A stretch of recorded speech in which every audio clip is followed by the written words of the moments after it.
Quick reminder that we have 10 of the Ishizu Marine Field Center up. I will leave a link down below so you guys can grab yours today. Let's dig into those top 10 cards, or interesting decks for the format. Top 10 decks for December 2022. This is going to be the last month of the year, and you know what? Even though the meta has some very far ahead decks, there's still a couple of interesting things to be had back here.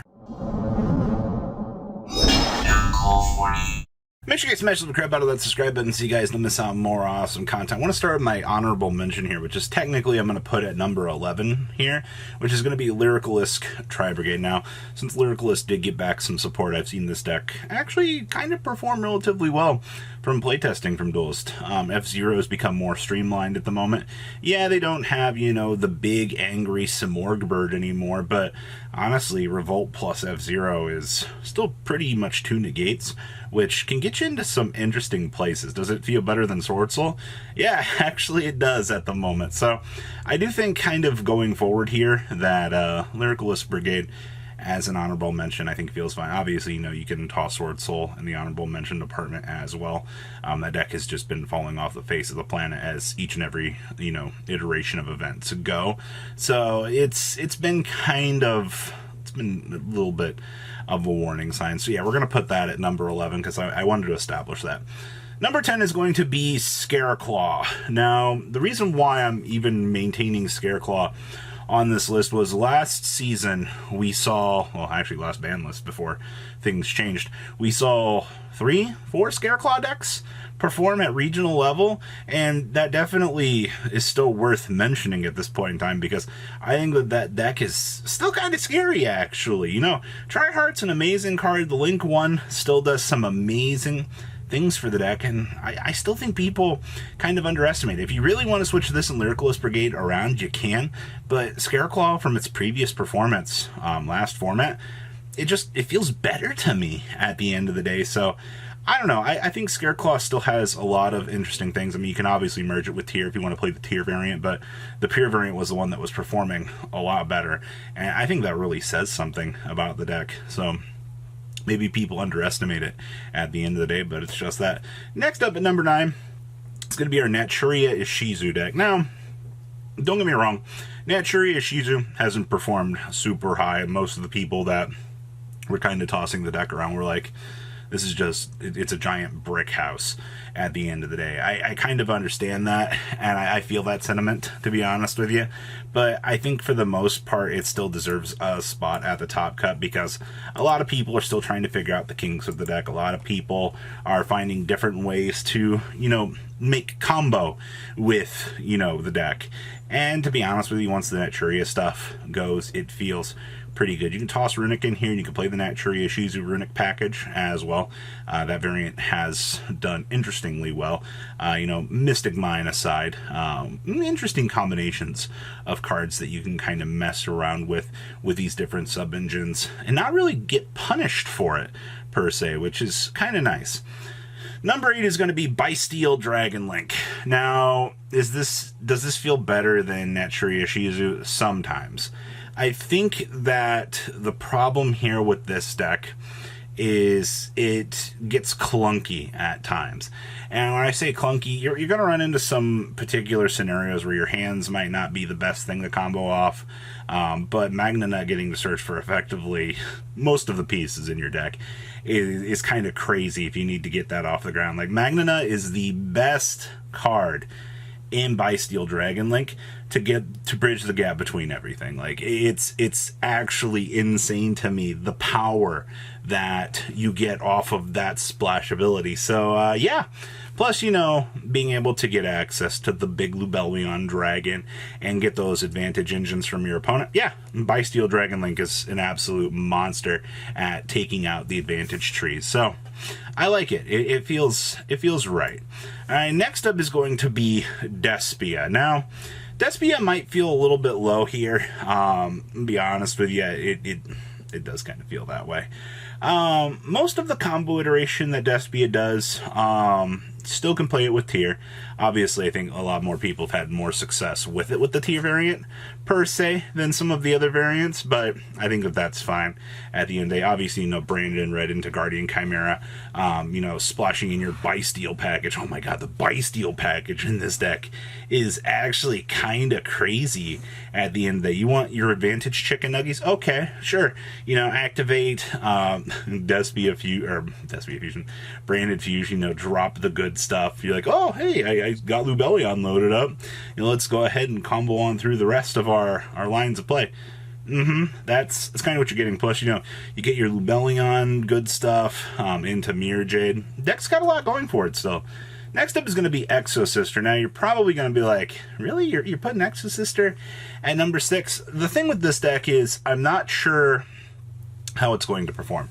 I think it can move up or down the ladder, depending on, you know, the loss of Mystic Mine, how the deck is going to, how it's going to function with just Necro Valley on its back. I do think that the deck is a top contender for sure. Is it just better than the other decks ahead of it? That's to be seen. So once again, this is just a temporary placeholder. You can adjust any of these throughout the top 10 that you really need to adjust. I mean, you always have wild cards within the format, and I think that Exo Sister, needing some time to kind of figure out ratios, adjustments, and things like that, I think will be fine. So it definitely, for number 6, I think that that's not much of a problem per se. Next up is going to be the KASHTIRA, aka Shangri-La Turbo right now. You know, we don't have the rest of the support just yet for this deck.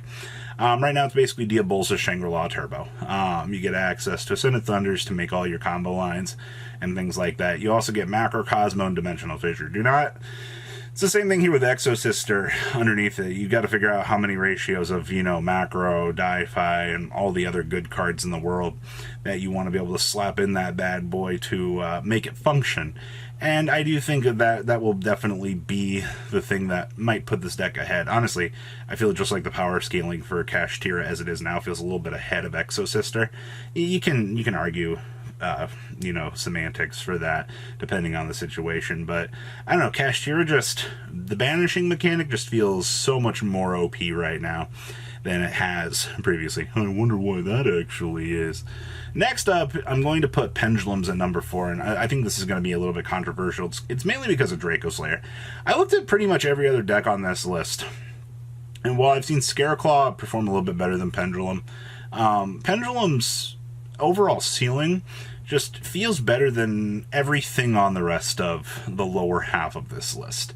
That's not to say that, you know, they don't have access to Necro Valley themselves, because, you know, yeah, they do. Alright, they also had access to Mystic Mine, but, story for another day. I mean, you're playing a combo deck. You don't want to lock yourself out too unneededly. I do think, for the most part, though, we'll see where this can adjust. You can move this down the list. Number 4 might not be, like I said, particularly where you want to be, but Draco Slayer is where it is at for Pendulum. The rest of the Pendulum variants don't quite live up to their necessary hype, in my opinion, but at least you have one variant that actually gives this deck a chance to shine. Yeah, I know, everybody misses Electromite. Maybe someday we'll get the chance to see that. Next up is going to be Flounder at number 3. Oh boy, birdie wordies. The bird, the Robbie is the word. Man, what am I supposed to say about this? They just got Macro Di-Fi. They lost Mystic Mine. Woohoo! Honestly, I guess the biggest thing in the room right now for this deck is, yay, some sort of extra copies of Di-Fi in the main deck. You might actually see birds with triple Di-Fi. I think that'll be something that will kind of change the format a little bit. When a deck like KASHTIRA, you know, these other decks get access to these different levels of floodgates, and, you know, they're meant to slow down the pace of the format. It happens. That's Flounder's game plan right now. Is its job is to make you not play the game, because it uses normal summons as special summons. So good job to Konami for breaking that mechanical wide open. Number 2 on our list is actually going to be Sprite. Now, the thing that's putting Sprite ahead of everything is, I mean, obviously their combination with Bysteel. Let's just be honest there. Getting the chance to, you know, go through an entire board. You're like, oh yeah, I also have Mangonut and Druist Turd in my hand. You're like, oh, this is amazing. This is what it's like to chew 5 gum. Plus, you know, you can go play... How many sub-variants of this deck are there? There's the Runic variant, the Evil Twin variant. The more popular one is the Bysteel variant. There's also the Adventure package that you can play in combination with this as well if you don't want to. You don't have to. Obviously, you know, you're playing some sort of anglers with beavers as your engine because you want to be able to make, you know, rank 2s go off of the sprint. So...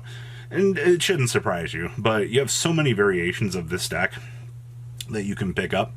And I mean, you can float around anywhere in the top 10 and be absolutely fine at the end of the day, per se, for that. So, very, very interesting to see that as well. And then I don't even need to tell you what the best deck in the room is. Yay, let's give it up for TEARLAMENTS! Yay! Ishizu Tier by far being the deck that is ahead of the times. I don't really have too much to say about this because you've all seen this, you've all lived it, but, you know, for the rest of what's shifting through the top 10 here, I mean, top 11 technically, you got a lot of interesting choices to pick up and mess around with. And I mean, that's not even to mention, you know, what's lurking down in Rogue and, you know, some other decks that might not even be seeing, you know, crazy play right now that can also, you know, take a shot at the metagame. So, Alright, well, make sure you guys leave a comment down below. Tell me what you guys smash. Alright, guys, make sure you leave a comment down below. Make sure you guys smash the living crap out of that subscribe button. And we have some rogue picks to talk about next video. Peace out, guys. Patrons, thank you.